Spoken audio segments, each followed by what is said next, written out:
नमस्ते प्यारे विद्यार्थियों, वेलकम बैक। स्वागत है आप सभी का एक बार फिर से भास्कर क्लासेस में।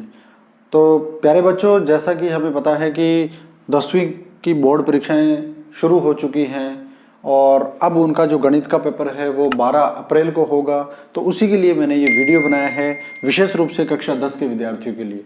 जो विद्यार्थी जिन्हें बहुत जो गणित में कमज़ोर हैं थोड़ा, और जिन्हें गणित से डर लगता है, स्पेशली उन्हीं के लिए ये वीडियो है।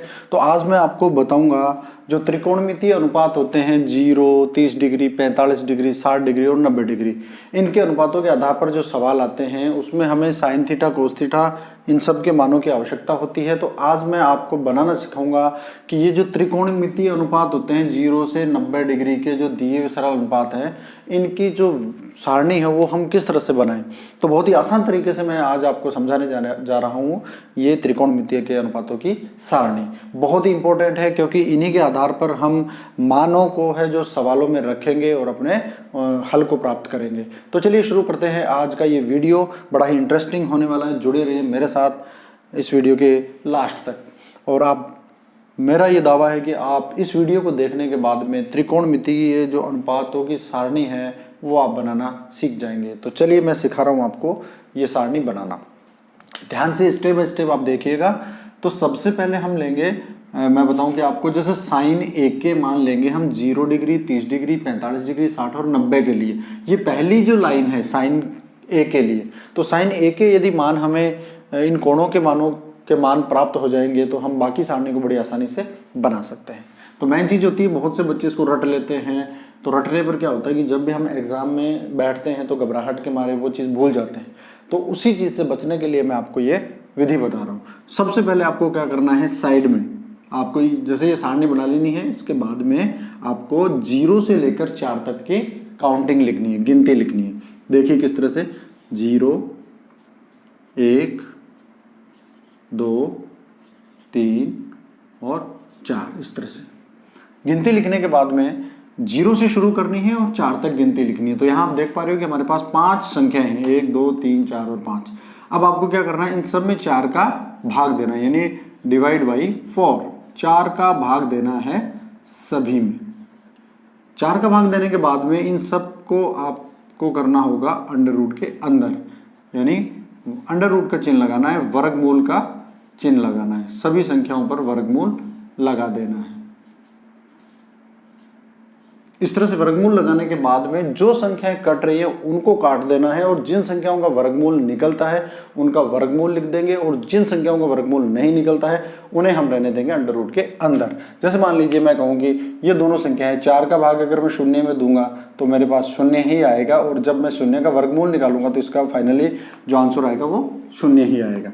चलिए देखिए, यहाँ पे 1 का वर्गमूल निकालेंगे तो 1 का वर्गमूल 1 होता है, और 4 का वर्गमूल जब हम ज्ञात करते हैं तो 4 का वर्गमूल है वो 2 होता है। इस तरह से हमारा मान हो गया 1/2। तो चलिए देखिए, अब इस संख्या को देखिए, अब 2/4। तो हम इस संख्या को आपस में काट लेंगे 2 से, 2 एकम 2 और 2 दूनी 4, यानी ये हो गया 1/2 का अंडर रूट। 1 का वर्गमूल 1 होता है, 2 का अंडर रूट नहीं निकलता है, 2 का वर्गमूल नहीं निकलता है, तो हम इस संख्या को वर्गमूल के अंदर ही लिख लेंगे। चलिए अगला मान, यहाँ से 4 का भाग हमें 3 में देना है, भाग पूरा पूरा नहीं जाता है, और 3 का वर्गमूल भी नहीं निकलता है, तो 3 को आप अंडर रूट में रखिए, और 2 का जो 4 का वर्गमूल होता है वो 2 होता है। इस तरह से हमारा जो इसका मान आ गया वो अंडर रूट 3/2। यहाँ देखिए 4 से 4 कट गया, 4 एकम 4, यहाँ हुआ 1 का अंडर रूट जब निकालेंगे तो इसका वर्गमूल 1 ही होता है। इस तरह से हमने देखा कि ये 5 मान हमारे पास प्राप्त हुए। आपको इनको सारणी में लिख देना है। जैसे 0 साइन ए में 0 डिग्री का मान क्या होगा, 0। साइन ए यानी साइन 30 के लिए मान होगा 1/2। साइन 45 डिग्री का मान होगा 1/√2। इसी तरह से साइन 60 का मान होगा √3/2, और फिर साइन 90 का मान होगा 1। जैसे ही हमारी ये पहला जो कॉलम पूरा भर गया है, इसी के आधार पर हमें कोस ए के मान प्राप्त करने हैं। कोस ए के मान प्राप्त करने के लिए आपको यहाँ से इन संख्याओं को उल्टे क्रम में इधर लिख देना है। जैसे इस संख्या को मैं इस कॉलम में लिखूंगा 1, इस संख्या को मैं इस कॉलम में लिख दूंगा √3/2, थर्ड वाला इस थर्ड में रहेगा यानी 1/√2। अब ये वाला ये मैं यहाँ रखूंगा 1/2, और ये वाला यहाँ रखूँगा 0। इस तरह से हम पहले मान से ही दूसरे मान की को प्राप्त कर लेते हैं। तो चलिए देखिए अब 10 के मान कैसे लिखेंगे। तो यहाँ से आपने सीख ही लिया कि 0 से लेकर 4 तक काउंटें लिखनी है, फिर 4 का भाग देना है, सबको वर्गमूल में रखना है। वर्गमूल में अब जो संख्याएं कट रही हैं आपस में उनको काट देना है, और जिन संख्याओं का वर्गमूल निकलता है उनका वर्गमूल निकाल देना है, और जिन संख्याओं का वर्गमूल नहीं निकल रहा है उनको अंडर रूट के अंदर ही रहने देना है। चलिए तो अब हम जानते हैं कि 10 का मान होता है वो साइन a बटा कोस a के बराबर होता है। यानी अगर साइन में कोस का मान भाग देंगे तो हमारे पास 10 का मान आ जाएगा। अब यहाँ आप देख पा रहे हो कि जैसे साइन का मान 0 है और कोस का मान 1 है। जब हम इसमें भाग देंगे, 1 का भाग 0 में देंगे तो यहाँ मान आ जाएगा 0। अब ऐसा ही काम यहाँ भी करना है कि साइन का मान है 1/2, इसमें भाग देना है आपको कोस का यानी √3/2 का। यहाँ भाग के चिन्ह को आपको गुणा में बदलना है, 1/2 भाग को गुणा में बदलेंगे। तो ध्यान रखना साथियों यहाँ पे कि जब भाग के चिन्ह को हम गुणा में बदलते हैं तो जो आगे वाली भिन्न संख्या है वो उल्टी हो जाती है, यानी जो अंश जो हर है वो अंश की जगह चला जाता है और जो अंश है वो हर की जगह आ जाता है, यानी 2/√3, इसलिए उल्टी हो जाएगी। तो देखिए 2 से 2 कट गया तो यहाँ आ गया 1/√3। तो यहाँ ये जो मान होगा वो होगा 1/√3। यहाँ भी यही होगा कि आपको 1/√2 में भाग देना है 1/√2 में। तो 1/√2 भाग को गुणा में बदलेंगे, इसको उल्टा करेंगे तो √2/1। ये संख्या कट गई आपस में तो इसका मान आ गया 1। इसी तरह से देखिए जो हमारा 1060 का मान है वो कैसे निकालेंगे हम, √3/2 में भाग देना है हमें 1/2 का। तो √3/2 भाग को बदलेंगे गुणा में, आगे वाली संख्या को कर देंगे उल्टा तो 2/1। यहाँ 2 से 2 कैंसिल आउट हो जाएगा और √3 यहाँ इसका मान आ जाएगा। अब साथियों देखो लास्ट वाला है, यानी 90 डिग्री का मान लाने के लिए हमें क्या करना है, 1 में भाग देना है 0 का। अब यहाँ ध्यान रखना आप कि जब किसी भी संख्या में 0 का भाग दिया जाता है यानी 0 से डिवाइड करते हैं तो उसका मान आता है अनंत। तो यहाँ लिख देंगे हम इन्फिनिटी, अनंत। हिंदी में भी लिख सकते हो, जिसको अपरिभाषित रूप में भी लिखा जा सकता है, अपरिभाषित, इस तरह से। तो तीनों ही मान इसके, तीनों में से कोई सा भी एक मान आप रख सकते हो। अब कोट का मान हमें लाना है, तो अब यहाँ से आपको जब सारणी के 3 मान हमें प्राप्त हो जाएं, यानी साइन कोस और टेन के जब मान हमें मिल जाते हैं, तो आप यहाँ से देखना कि साइन 1 के मान को अगर हम देखें तो वो कोस का उल्टा होता है, साइन के मान को उल्टा कर देंगे तो कोस के प्राप्त हो जाएंगे, कोस के मान को उल्टा करेंगे तो वो सेक के मान प्राप्त हो जाएंगे, और टेन के मान को उल्टा करेंगे तो वो कोट के मान प्राप्त हो जाएंगे।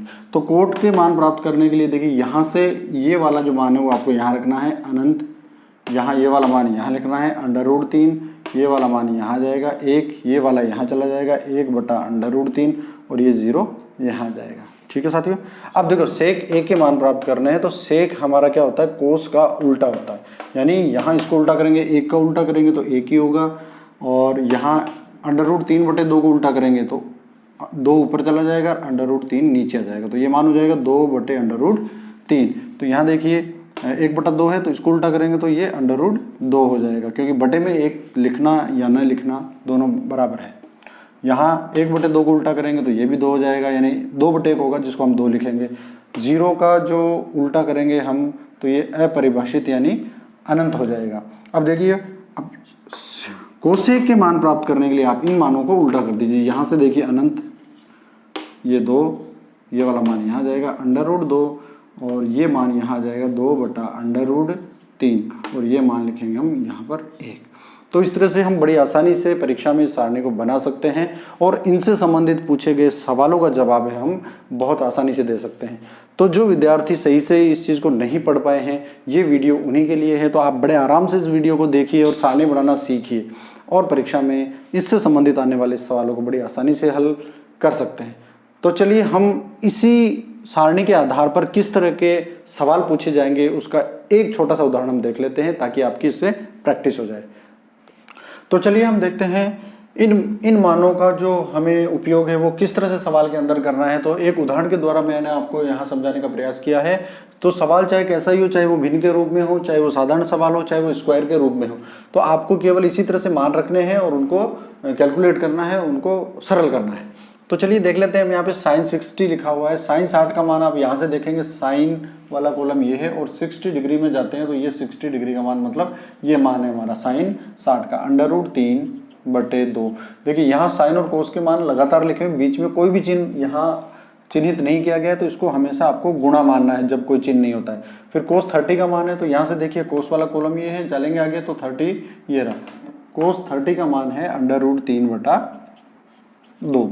प्लस का चिन्ह है तो प्लस का चिन्ह लगाएंगे। फिर साइन 30 का मान है 1/2। यहाँ भी कोई चिन्ह नहीं तो इसको गुणा माने।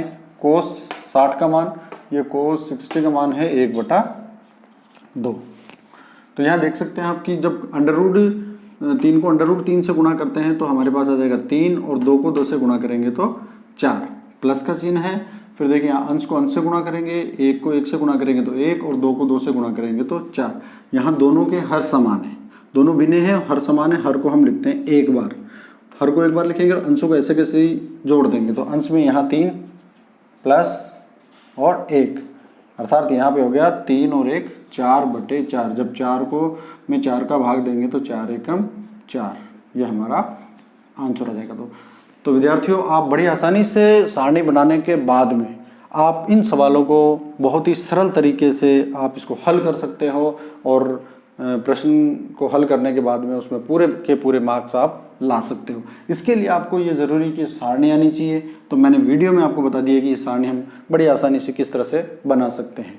कि पहला जब कॉलम हमें साइन ए के मान प्राप्त हो जाते हैं, उसके बाद में हम सारे मान किस तरह से निकालें। तो वीडियो को देखिए, एक बार समझ में नहीं आता हो तो बार बार देखिए, इसको रिपीट करके देखिए।